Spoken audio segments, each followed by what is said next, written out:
بسم الله الرحمن الرحيم. عن أبي هريرة رضي الله تعالى عنه قال: لما نزلت وأنذر عشيرتك الأقربين دعا النبي صلى الله عليه وسلم قريش فاجتمعوا فعم وخص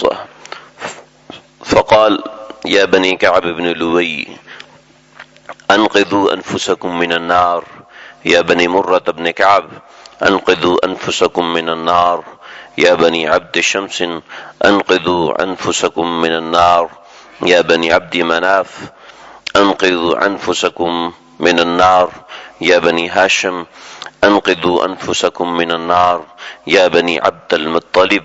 يا بني عبد المطلب أنقذوا أنفسكم من النار، يا فاطمة أنقذي نفسك من النار فإني لا أملك لكم من الله شيئا غير أن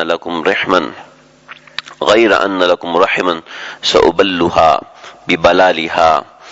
رواه مسلم. وقال: يا معشر قريش اشتروا أنفسكم لا أغني عنكم من الله شيئا، ويا بني عبد مناف لا أغني عنكم من الله شيئا، يا عباس بن عبد المطلب لا أغني عنكم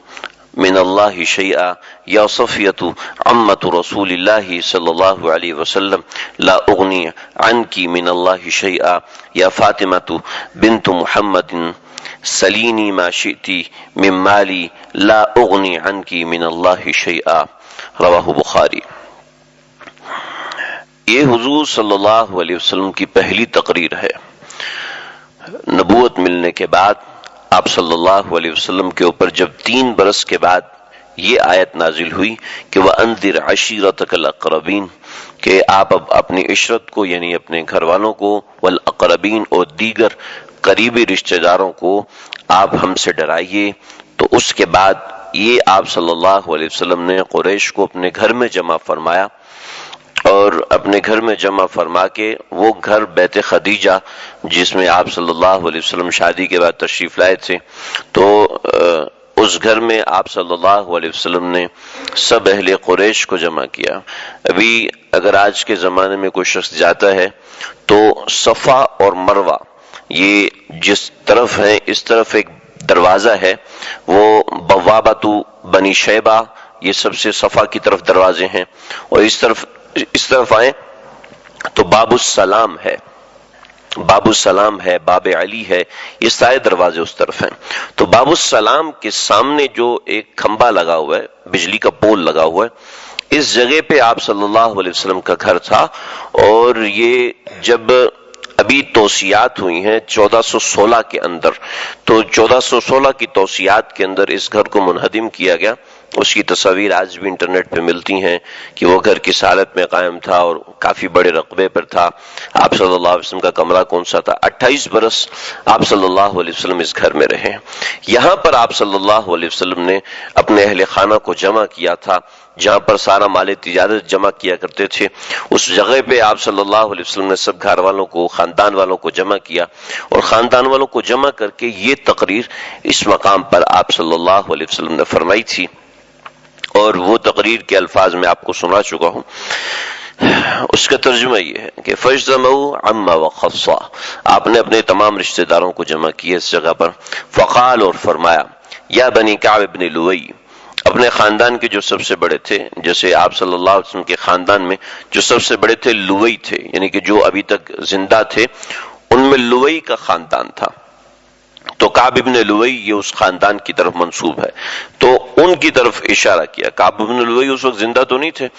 تو یہ یعنی کہ آپ صلی اللہ علیہ وسلم سے 4-5 نسلیں پہلے سے ہے کہ عبد المطلب بن ہاشم بن عبد مناف بن قصی بن کلاب بن مرہ بن کعب، تو جو قصی کے بالمقابل تھے وہ لؤی تھے. تو لؤی کے خاندان کے لوگ یہ بنی کعب، یہ بھی آپ کے رشتہ دار تھے. ان کو بھی فرمایا انقذوا انفسکم من النار. آپ نے یہ جملہ سنا ہوگا، انقذوا انفسکم من النار، کہ اپنے آپ کو جہنم کی آگ سے بچاؤ. اور پھر یا بنی مرۃ ابن کعب، اور مرۃ ابن کعب کے جو خاندان کے لوگ تھے ان کو بھی آپ صلی اللہ علیہ وسلم نے ڈرایا. اور بعض روایات میں ہے کہ یہ تقریر آپ صلی اللہ علیہ وسلم کی صفا پہاڑی پر ہوئی تھی، اور بعض کے نزدیک یہ حرم شریف کے اندر ہوئی تھی، اور بعض کے نزدیک وہ مقام جو میں نے آپ کے سامنے عرض کیا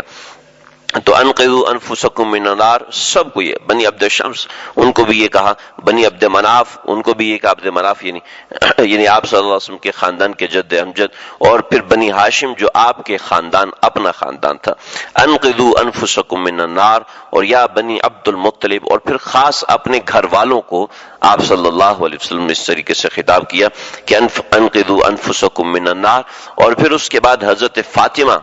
رضی اللہ تعالیٰ عنہ کو الگ سے حکم دیا کہ یا فاطمہ انقذی انفسکم من النار، انقذی نفسک من النار، کہ اپنے آپ کو آگ سے بچاؤ۔ ان ساری باتوں کے کہنے کا مقصد آخری جملے میں فرمایا کہ فإنی لا املک لکم من اللہ شیئا، انی لا املک من اللہ شیئا، کہ میرے پاس اللہ کے ہاں کوئی اختیار نہیں ہے کہ میں کسی کو اپنی مرضی سے مغفرت دلا سکوں، کسی کو اپنی مرضی سے معاف کروا سکوں۔ بخاری شریف کی روایت ہے، دیگر بھی کتب صحاح کے اندر یہ روایت موجود ہے، حدیث کا جملہ ہے، آپ صلی اللہ علیہ وسلم نے فرمایا انی لا املک فانی لا املک لکم من اللہ شیئا، کہ میں اللہ کے پاس کسی چیز کا اختیار نہیں رکھتا۔ چنانچہ جو اس نوعیت کے اشعار کہے جاتے ہیں کہ اللہ مارے تو محمد بچاوے، محمد بچاوے تو کوئی محمد مارے تو کوئی نہ بچاوے، یہ اس نوعیت کے اشعار کو علماء نے کہی اس نوعیت کے شرکیہ اشعار ہیں۔ آپ صلی اللہ علیہ وسلم کو اللہ کی ذات کے اندر، ملکیت کے اندر شریک ٹھہرایا جا رہا ہے، جو کہ صحیح نہیں ہے۔ آپ صلی اللہ علیہ وسلم کے اپنے الفاظ ہیں انی لا املک لکم من اللہ، کہ اللہ کے ہاں مجھے کسی بھی چیز میں تملیک اور ملکیت حاصل نہیں ہے۔ اللہ کے ہاں میرا مقام اور میرا مرتبہ تو تمہارے جیسے ایک انسان کی طرح ہے، لیکن انسان تو پھر انسان ہے کہ آپ صلی اللہ علیہ وسلم سید البشر ہیں، اور پھر ان کو وسیلہ بھی ملے گا، شفاعت کا رتبہ اور مقام بھی ملے گا، لیکن براہ راست کسی بھی چیز کا اختیار نہیں ہے، کہ براہ راست اختیار صرف اور صرف اللہ کے ہاتھ میں ہے۔ جب اللہ کے نبی کا یہ معاملہ ہے تو پھر آج کل کے پیر فقیر کس کو بچائیں گے؟ یہ فلاں پیر صاحب سے بیعت ہو جاؤ کام بن جائے گا، فلاں پیر صاحب سے تعویذ لے لو کام بن جائے گا، فلاں عالم دین سے دم کروا لو کام بن جائے گا۔ نہیں، یہ بالکل غلط ہے۔ نبی کرم صلی اللہ علیہ وسلم تہجد کے لیے باہر تشریف لائے، سردی کا موسم تھا، حضرت جابر رضی اللہ تعالیٰ عنہ انہوں نے گرم پانی کا لوٹا پیش کیا، بہت خوش ہوئے۔ شدید سردی کے اندر گرم پانی میسر ہو جائے تو کیا ہی بات ہوتی ہے، یعنی کہ تسلی ہو جاتی ہے، کوئی پریشانی نہیں ہوتی۔ تو استنجے کے لیے گرم پانی، جب استنجے سے واپس تشریف لائے تو گرم پانی موجود ہے، وضو کرنے کے لیے بہت خوش ہوئے۔ آپ نے فرمایا جابر کیا مانگتے ہو؟ کہا یا رسول اللہ جنت میں آپ کا ساتھ مانگتا ہوں۔ تو آپ نے یہ نہیں فرمایا کہ ہاں چل میں دعا کرتا ہوں اور مل گیا، فرمایا نہیں، سجدوں کے ذریعے، لمبے سجدوں کے ذریعے سے میری مدد کرنا۔ علماء نے، محدثین نے لکھا لمبے سجدوں سے مراد کثرت نماز، یعنی نفل نماز کی کثرت کرے تو انشاءاللہ یہ کام ہوگا۔ تو نفل نماز کی کثرت کرے تو اللہ کے نبی نے یہ نہیں کہا ہاں تو نے میری خدمت کر دیا تیرا بیڑا پار، نہیں، کسی بزرگ کی خدمت کرنے سے، کسی بڑے کی خدمت کرنے سے ثواب ہوگا، فائدہ ہوگا، کسی عالم دین، کسی دین کی خدمتگار کی خدمت کرنے سے ثواب ہوگا، لیکن اس سے نجات ہونے کی بات نہیں ہے۔ کوئی پکی، ہاں اللہ تو کسی کو کھجور کھلانے پہ معاف کر دیں، لیکن قانون یہ نہیں ہے۔ قانون اللہ کے نبی یہاں پر سمجھا رہے ہیں لا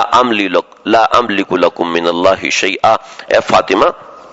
میرے پاس اختیار نہیں ہے کہ میں اللہ کے پاس کسی کو بچا سکوں۔ اور نبی کریم صلی اللہ علیہ وسلم، ہاں ہمیں اور آپ کو یہ اختیار ہے کہ ہم اپنے بڑوں کے لیے، اپنے گئے گزروں کے لیے جو چلے گئے دنیا سے، ان کے لیے استغفار کریں، یہ ہم کر سکتے ہیں، ان کے لیے ایصال ثواب کریں، یہ ہم کر سکتے ہیں۔ اس کا اختیار نبی کریم صلی اللہ علیہ وسلم کو دیا گیا، اور آگے امت کو بھی اس کی اجازت دی گئی کہ ان کے لیے دعا کرو۔ ان کے لیے دعا کا سب سے بڑا طریقہ ان کی جنازہ پڑھو، جنازے میں شریک ہو، اور جو ممکن ہو ان کے لیے ایصال ثواب کرو۔ حدیث میں، باقاعدہ حدیث میں آتا ہے کہ 3 قسم کا مال انسان کے کام میں آتا ہے، ایک جو کھایا اور ختم کر دیا، ایک جو پہنا اور ختم کر دیا، اور ایک وہ جو دین کے راستے میں دے دیا تو وہ آخرت میں کام آئے گا۔ ایسے ہی وہ اولاد جو کہ اس کے لیے صدقہ جاریہ بنے، اس کے لیے ایصال ثواب کرے، وہ بھی آگے کام آئے گی، تو اس کی کوئی ممانعت نہیں ہے۔ چنانچہ نبی کریم صلی اللہ علیہ وسلم نے جب اپنے چچا ابو طالب کے لیے دعا کی تو اللہ رب العزت نے منع فرما دیا کہ آپ ان کے لیے دعا نہ کریں۔ اور پھر جب رئیس المنافقین عبداللہ بن ابی بن سلول جو رئیس المنافقین تھا اس کے لیے دعا کی تو اللہ نے فرمایا ان تستغفر لهم 70 مرہ، اگر آپ ان کے 70 بار بھی استغفار کریں گے تب بھی ہم اس کو معاف نہیں کریں گے، لہٰذا آپ استغفار ان کے لیے نہ کریں۔ آپ ولا تقم علی قبرہ، آپ اس کی قبر کے اوپر بھی مت کھڑے ہوں، یعنی آپ اس کی قبر پر نہ آئیں، یعنی دیگر صحابہ دیگر کسی شخص کی قبر کے اوپر آپ کھڑے ہوں گے تو انشاءاللہ اس کو فائدہ ہوگا، لیکن فی نفسی ہی ذات نبی اللہ رب العزت کی محتاج ہے کسی کو فائدہ پہنچانے میں، کسی کو نفع پہنچانے میں، اس کا اللہ کے نبی نے اس یہاں پر ذکر کیا۔ اور ایک بات یاد رکھیے، احکامات تبدیل ہوئے ہیں، احکامات تبدیل ہوئے ہیں۔ پہلے انبیاء کو ان کے متعلقین آ کے سجدہ کرتے تھے، احکامات تبدیل ہو گیا، آپ کسی کو سجدہ نہیں کر سکتے۔ پہلے انبیاء کے لوگوں نے تصویریں بنائی تھیں، اللہ کے نبی کو منع کر دیا، کوئی خبردار کوئی آپ کی شبہات نہ بنائے، کوئی آپ کا بت نہ بنائے، کوئی آپ کی تصویر نہ بنائے۔ پہلے انبیاء کی دیگر روایت میں آتا ہے اور روایات میں آتا ہے کہ انبیاء کی تصویریں لوگوں نے بنائی تھیں، اور یہ ود، سواغ، یعوق، یعوز اور نصر یہ بڑے نیک لوگ تھے جن کے بت بنا کے کعبۃ اللہ میں رکھ دیے گئے تھے۔ تو ان کی شریعتوں میں احکامات تبدیل ہوئے، لیکن عقیدہ جو آدم علیہ الصلوۃ والسلام سے تھا محمد عربی صلی اللہ علیہ وسلم تک وہی عقیدہ رہا، اور اس عقیدے میں اللہ نے کسی کو کبھی بھی شریک نہیں ٹھہرایا۔ لہٰذا میرے فائدے میرے نقصان اور کسی کے فائدے کسی کے نقصان میں کوئی بھی کسی بھی طرح شریک نہیں ہو سکتا۔ جو فائدہ ہے وہ اللہ کے ہاتھ میں ہے، جو نقصان ہے وہ اللہ کے ہاتھ میں ہے۔ اسی عقیدے کو یہاں پر بیان کیا گیا کہ انی لا املک لکم من اللہ شیئا، سب کو کہا انی لا املک لکم من اللہ شیئا، اپنے آپ کو خود آگ سے بچانا ہے، میرے آسرے پر مت رہنا، میرے آسرے پر مت رہنا کہ میں بچاؤں گا۔ ہاں اللہ کے نبی کی شفاعت کا آسرا تو مجھے بھی ہے، بلکہ کوئی مسلمان ہی شاید ایسا ہو یا کوئی صحابی شاید ایسا ہو جس کو یہ آسرا نہ ہو۔ شفاعت کا آسرا ہر ایک کو ہے، لیکن اختیار کسی کو نہیں ہے، اختیار صرف اور صرف اللہ کو ہے۔ اللہ کے نبی کو حدیث ہے شفاعت کبریٰ کے بارے میں، آپ حضرات نے سنی ہوگی کہ اللہ رب العزت حکم فرمائیں گے کہ سجدہ کرو، آپ صلی اللہ علیہ وسلم سجدہ فرمائیں گے تو اللہ حکم فرمائیں گے کہ اٹھو، اشفا تو شفا، اور تم اٹھو اے محمد سجدے سے اٹھو اور اب شفاعت کی درخواست کرو، تمہاری شفاعت کی درخواست قبول کی جائے گی۔ پھر اس کے بعد اللہ حکم دیں گے ہاں حافظ قرآن اس کو بھی شفاعت کی اجازت ہے، اسی طریقے سے شہید ہے اس کو بھی شفاعت کی اجازت ہے، عالم دین ہے اس کو بھی شفاعت کی اجازت ہے۔ تو بہرحال لیکن تملیک اور ملکیت صرف اور صرف اللہ کی ہے، لہٰذا کوئی فائدے کی چیز ہے مانگنی ہے اللہ تعالیٰ سے مانگنی ہے، کسی نقصان سے بچنا ہے تو بچنے کی دعا مانگنی ہے تو اللہ تعالیٰ سے دعا مانگنی ہے۔ کسی اور کو حاجت روا، کسی اور کو مشکل کشا بنانا نہ صرف یہ کہ ناجائز ہے بلکہ حرام ہے کہ کسی اور کو حاجت روا اور مشکل کشا مانا جائے۔ یہاں پر جب نبی صلی اللہ علیہ وسلم خود اپنی نفی کر رہے ہیں تو پھر اور کون ایسا ہو سکتا ہے کہ جو اللہ کے بعد کسی کے لیے حاجت روا ہو، اللہ کے بعد کسی کے لیے مشکل کشا ہو۔ اللہ تعالیٰ مجھے آپ کو ہم سب کو سمجھنے کی اور عمل کرنے کی توفیق عطا فرمائے۔